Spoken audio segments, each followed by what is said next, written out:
इंसानों ने जब से आसमान की ओर देखा है, हमेशा से ही हैरान रहा है। दूर तक नजर आते तारे और ग्रहों ने उसे हमेशा उलझन में रखा कि आखिर ये क्या है और किस तरह आसमान में लटक रहे हैं। पर धीरे धीरे इंसान ने अपने इन सवालों को खुद से खोजना शुरू किया और जिसे उसने काफी हद तक जानने में कामयाबी भी पाई है। आज हम इंसान आसमान में दिखने वाले इन तारों और ग्रहों पर भी पहुंच चुके हैं। करोड़ों किलोमीटर दूर मंगल ग्रह पर इस समय हमारी बनाई गई मशीनों का ही राज है और चांद पर हम हर साल कुछ ना कुछ मिशन करते ही रहते हैं। इसके अलावा भी नासा, ईसा और इसरो ग्रहों और तारों की खोज में हर पल लगे ही रहते हैं।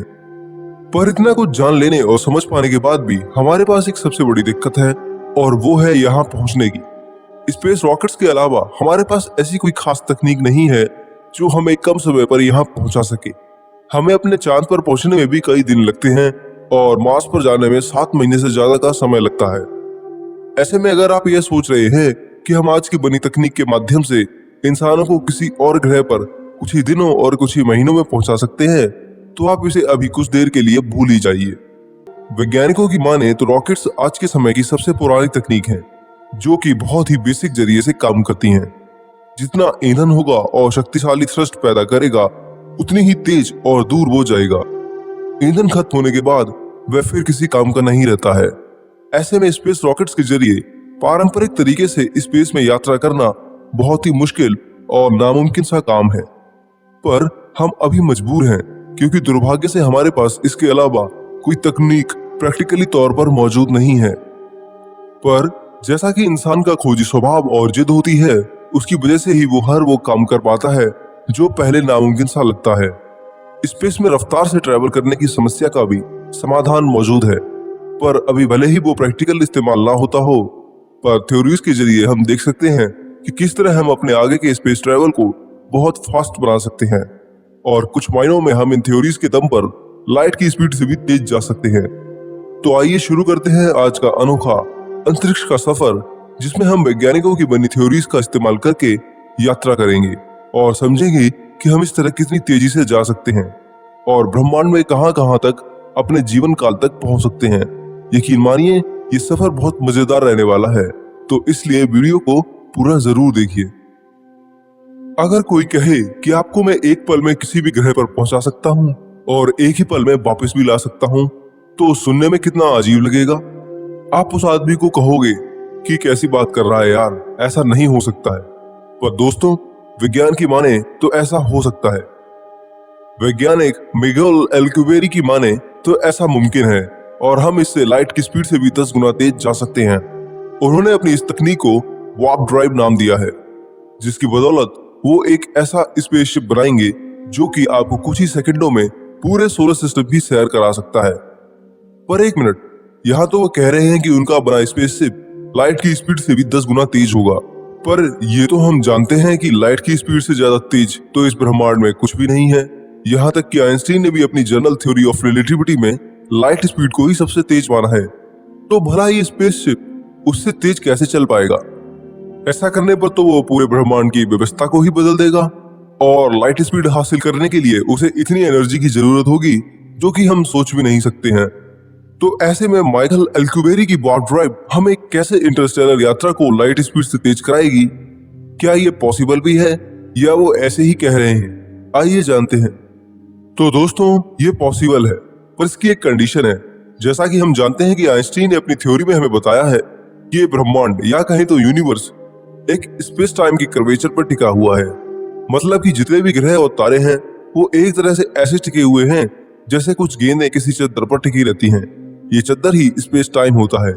यहाँ पर वार्प ड्राइव करता हुआ हमारा स्पेसशिप अपनी एनर्जी और स्पीड से इसी स्पेस टाइम को आगे और पीछे एक लहर की तरह चलाएगा, जिससे होगा ये कि जो चीजें दूर है वो हमारे पास अपने आप ही आगे आ जाएंगी और इसी तरह हम लहरों का निर्माण करते हुए आगे बढ़ते रहेंगे, जिससे होगा ये कि हम एक तरह से स्पेस टाइम को मोड़ने से पैदा होने वाली लहर के धक्के से ही अपनी यात्रा करते करते बहुत दूर तक पहुंच जाएंगे।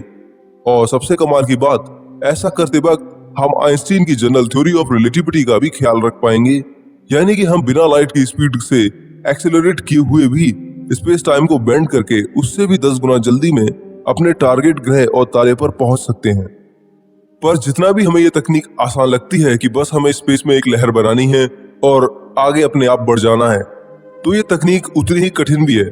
हमें नहीं पता है कि स्पेस टाइम को मोड़ने के लिए हमें कितनी ऊर्जा की जरूरत पड़ने वाली है और क्या हमारा बनाया गया स्पेसक्राफ्ट उस ऊर्जा को संभाल कर रख पाएगा। और दूसरा, हम ये भी नहीं जानते हैं कि कब और कैसे किस तरह ये पॉसिबल भी हो पाएगा। थ्योरीज में तो ये बहुत आसान लगता है पर प्रैक्टिकल में बहुत ही हार्ड है। पर जैसा कि हम जानते हैं कि इंसान बहुत जिद्दी होता है, तो शायद आने वाले कुछ सैकड़ों सालों में हम इसे भी पॉसिबल करके अपने पड़ोसी तारों और उनके ग्रहों और आकाशगंगा में एक नया नेटवर्क बना लेंगे। एक बार वार्प ड्राइव हम बना लें तो इसकी स्पीड से हम अपने पड़ोसी तारे अल्फा सेंटोरी के ग्रह प्रोक्सिमा बी, जो कि पृथ्वी की तरह ही है और 4.3 लाइट ईयर दूर है और जहां अभी हमें जाने में भी 17,000 साल लगते हैं, वहां सिर्फ हम 5 महीने में ही पहुंच जाएंगे। और अगर हम एडवांस वार्प इंजन का निर्माण कर लें तो हम इससे अपने जीवन काल में ही 1 लाख लाइट ईयर तक फैली मिल्की वे गैलेक्सी को भी पार कर सकते हैं। पर वार्प ड्राइव ही सबसे कारगर और तेज टेक्नोलॉजी है, ऐसा कुछ भी नहीं है।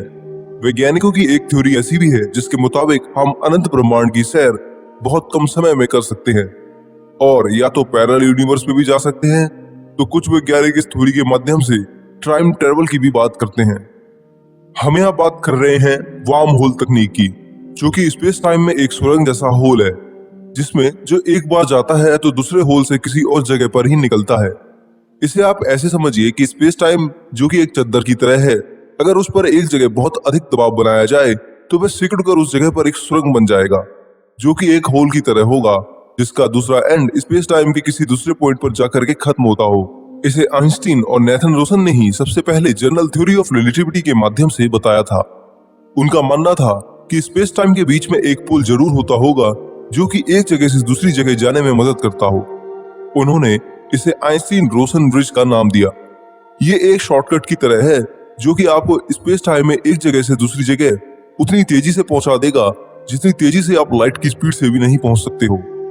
पर अगर आप ये समझ रहे हैं कि आप वार्म होल में लाइट की स्पीड से तेज जा रहे होंगे, तो ऐसा मुमकिन भी नहीं है। भले ही ये लाइट से कम समय में हमें पहुंचा दे, पर इसमें जाने वाला स्पेसशिप या कोई भी मैटर लाइट की स्पीड को पार नहीं कर सकता है। ये बस एक शॉर्टकट की तरह है। पर इन शॉर्टकट की भी एक बहुत बड़ी दिक्कत है, ये बन तो सकते हैं पर ये ज्यादा देर तक खुले नहीं रह पाते हैं।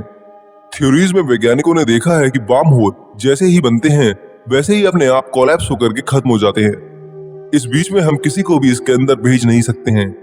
ऐसे में अगर हमें वार्म होल को देर तक खोल के रखना है तो बहुत ज्यादा एनर्जी की जरूरत पड़ेगी, या कहे तो नेगेटिव एनर्जी की जरूरत पड़ेगी, जो वार्म होल को कोलैप्स होने वाली फोर्स से लड़कर उसे ज्यादा देर तक खुला रखने में मदद करेगी। पर नेगेटिव एनर्जी को इतनी मात्रा में बनाना कि वार्म होल स्टेबल रह पाए अभी तो नामुमकिन है, पर शायद भविष्य में पॉसिबल भी हो सकता है क्योंकि इंसान बहुत जिद्दी होता है। दोस्तों, वार्म होल के बाद भी वैज्ञानिकों ने हार नहीं मानी और अब उन्होंने एक ऐसे आइडिया को जन्म दिया है जो देखने में ही और सुनने में ही अजीब लगता है, क्योंकि इस नए आइडिया में वो अब ब्लैक होल की एनर्जी का इस्तेमाल करके स्पेसशिप को एक्सेलरेट करने वाले हैं, जो कि तभी मुमकिन होगा जब वो एक ब्लैक होल को बना सके। इस आइडिया में वैज्ञानिक सबसे पहले एक छोटे ब्लैक होल को बनाने वाले हैं जो कि स्पेसक्राफ्ट के पीछे लगा होगा। हालांकि ये ब्लैक होल ज्यादा बड़ा नहीं होगा, इसका साइज 10⁻⁻18 होगा, जो कि एक एटम से भी 10 लाख गुना कम है। इतने छोटे ब्लैक होल में भी इतनी एनर्जी और मास होता है कि आप कल्पना नहीं कर सकते हैं। इस ब्लैक होल का मास ही कम से कम 6 लाख टन के बराबर होगा, जो कि 60 करोड़ किलो बनता है, और ये इतनी एनर्जी को पैदा करेगा कि इससे हमारा स्पेसशिप कम से कम मात्र 10 दिनों में ही लाइट की 10 से लेकर 20% स्पीड को हासिल कर इंटरस्टेलर यात्रा शुरू कर दे। और ये इतने से ब्लैक होल से कम 3.5 साल तक का मिशन कर सकता है। वैसे अब ये आइडिया थ्योरी पर ही बेस्ड है, क्योंकि एक आर्टिफिशियल ब्लैक होल बनाना ही हमारे लिए एक बहुत बड़ी बात है, और ऊपर से ब्लैक होल से एनर्जी केवल हॉकिंग रेडिएशन बनकर ही निकलती है। तो कैसे और किस तरह वैज्ञानिक इस रेडिएशन से अपना स्पेसशिप चलाएंगे, ये अभी हमारी फिजिक्स की समझ से परे है, जिससे इसे थ्योरी में बनाना तो आसान लगता है, पर प्रैक्टिकली ये बहुत ही मुश्किल और कहीं तो नामुमकिन है। पर शायद जब हम टाइप 2 या 3 सिविलाइजेशन बन जाएंगे तो इसे जरूर पूरा कर सकेंगे। आने वाले भविष्य के स्पेसशिप इतने ज्यादा रोचक और कारगर हैं कि एक पूरा वीडियो डिजर्व करते हैं, पर फिलहाल अभी तो इस वीडियो में हम इतना ही जानेंगे। इनके बारे में आपको किसी और वीडियो में और ज्यादा डिटेल में बताऊंगा। तब तक आप वीडियो में बताई गई स्पेस ट्रेवल की टेक्निक के बारे में कमेंट करके हमें अपने सुझाव दे सकते हैं। दोस्तों, अब आपके लिए एक काम की बात, अगर आप स्टूडेंट हैं और आपके विचार आगे जाके कुछ बड़ा करने के हैं, पर आप समझ नहीं पाते हैं कि कैसे और किस तरह करना है और अपने लक्ष्य को किस तरह एक परफेक्ट गोल बनाना है, तो अब आप घबराइए मत। आप हमें यह जानकारी डिस्क्रिप्शन में दिए गए लिंक में जाकर के एक फॉर्म में दे सकते हैं, जिस पर हम आपको आगे आपके सुझावों पर जवाब देंगे। तो दोस्तों, इस वीडियो में इतना ही। यहाँ मैंने आपको उन टेक्नोलॉजीज के बारे में बताया है जिससे हम फ्यूचर में इंटरस्टेलर सफर को लाइट से भी तेज कर सकते हैं और बहुत कम समय में पृथ्वी जैसे दूसरे ग्रहों पर इंसानों को बसा सकते हैं। पर यह कैसे और कब होगा अभी कहना जल्दबाजी होगी, पर यह होगा जरूर, क्योंकि इंसान की नया करने की जिद और विज्ञान का साथ कुछ भी इम्पॉसिबल को पॉसिबल कर देता है। दोस्तों, अगर आपको ये वीडियो अच्छा लगा हो तो आप इस वीडियो को देखकर इस पर अपने सुझाव, विचार और कुछ भी जो आपका दिल करता हो कमेंट कर सकते हैं।